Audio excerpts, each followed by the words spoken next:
And we're back here on City Spotlight, this final segment of this on-location episode on Shelbyville. As you can tell, we have left downtown Shelbyville, and we're outside at the Dacey Trail. And we're going to get a little help to talk about the Dacey Trail with Jerry Yockey. He's the chairman of the General Dacey Trail. Welcome to the program, Jerry. Thank you very much. Pleasure to have you on. Look forward to talking in detail a little bit about the origin of the Dacey Trail. We've talked about that here on City Spotlight a few times before with Mayor Johnson. Your first time guest here on the program, Jerry. Tell us about yourself, please. I'm Jerry Yockey. Shelbyville is my home. I've raised my family here. The trail work is my volunteer work, and by day I'm a financial advisor. Okay, very good.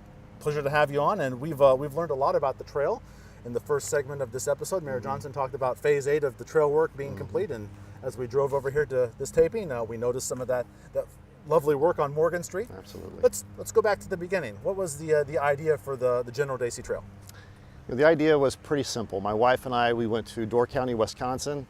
We experienced some wonderful trail systems up there, and we asked this one question: why not here in Shelbyville?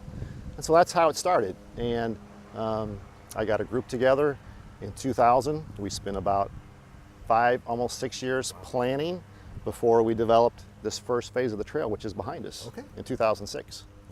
Jerry, for those people that are not from Shelbyville that are watching this program, they may be thinking, who is General Dacey? That's a question that comes up a lot. And General Dacey, he was the head engineer when the lake was constructed back in the late 60s. Okay. He actually, his career continued. He became the colonel at the St. Louis District Office for the Corps. Right. And at that point, he came back for a meeting about a snowmobile trail. And that snowmobile trail was approved for this area behind us, but never developed. And we use that as the blueprint for the General Dacey Trail. Okay. Like I said, we've talked about the trail many times here on City Spotlight, kind of the evolution of the trail expanding into the city now. And as Mayor Johnson said toward the end of his taping, another phase going out to Walmart will happen. Yes.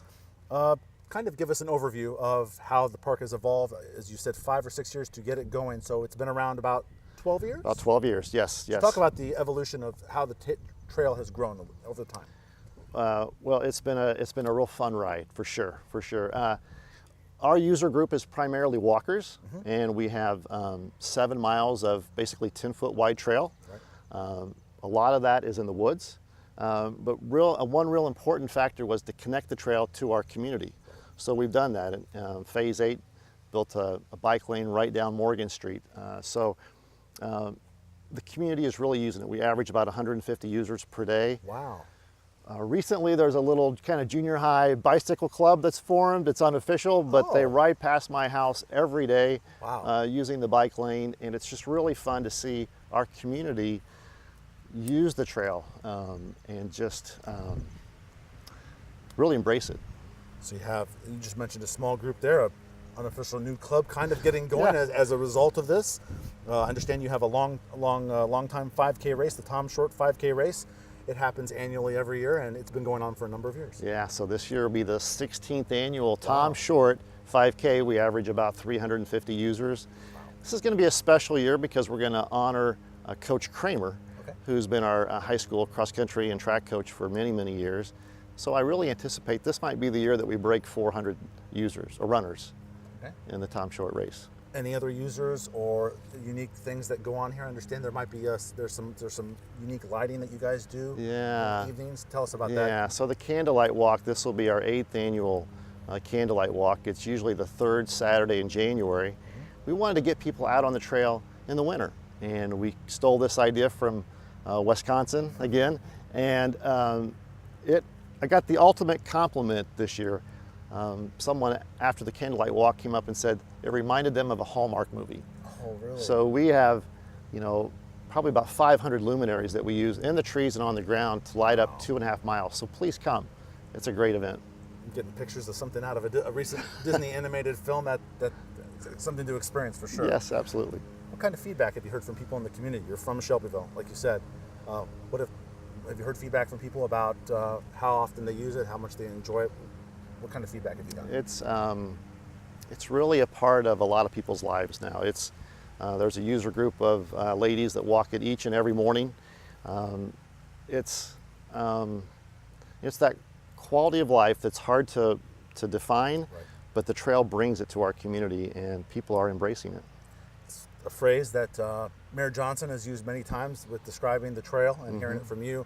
You're all on the same page, obviously, and talk about that being a new addition for Shelbyville and being a part of a lot of people's lives. This is something that has added another element to this community as we have another runner using the trail. Yeah, absolutely. Hi, Carrie. You know, I'll tell you what I'm excited about. I'm excited about the mountain bike section. It's about 6 miles long. We've just done a new concept plan for that. We could add easily another 6 to 10 miles of mountain bike hiking trail.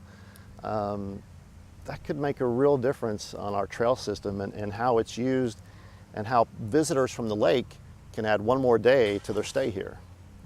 Let's talk a little bit about what Mayor Johnson talked about. And the last thing he mentioned about the trail was that a new grant has been gotten, that the trail can go all the way out to Walmart. And if people know how the geography of Shelbyville, that's pretty far west of here. So the way this is growing is you're going all the way to the very western edge of Shelbyville now. Yeah, we have connected the park to our schools with the safe route to schools, and now we're heading out west to Walmart.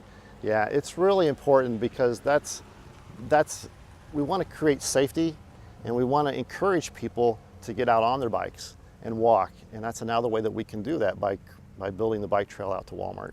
In our last minute or two here with you, Jerry, and we appreciate your time here on City Spotlight. For folks like this gentleman that's going to walk past us here that have never been on the Dacey Trail, they're either in Shelbyville and for whatever reason they haven't been on it, or somebody from out of town that's watching this, when they utilize the Dacey Trail here in Shelbyville and around the lake, what kind of experience are they going to have? I always tell people, come and walk it first. You know, we talk about it being a bike trail, but you know, just come walk it and experience it, and then bring your bikes back.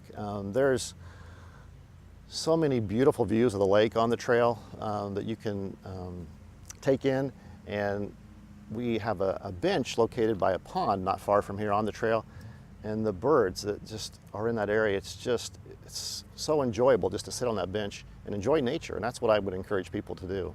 Something I probably should have brought up near the very beginning of the interview: how much ground does the Dacey Trail cover as far as like mileage? We're up to 13 miles of trail. And lastly, Jerry, you wanted to mention something about an upcoming performance from a young singer that's going to be helping with some little funds here for tell us about Ellie Holcomb. Yeah, Ellie Holcomb. You know, it's a trail event that we call it, but it's really a community event. It's a way for us to celebrate the trail. Ellie Holcomb is a wonderful singer. She's a Christian singer, and we're calling it a trail fundraiser. It's July 20th. Her dad found Amy Grant. Wow. And so the whole family is musical, and she's a wonderful person. I think it's going to be a great event. This will be the second time we've hosted someone from Nashville to come up and sing. Last year we had Jen Bostic, had a fantastic crowd, so we're looking forward to round two. Round two. Got Tom Short Run, 16th year. Trail is going very strong, the General Dacey Trail. Jerry Yockey, we appreciate your time here on City Spotlight. Thank you very much.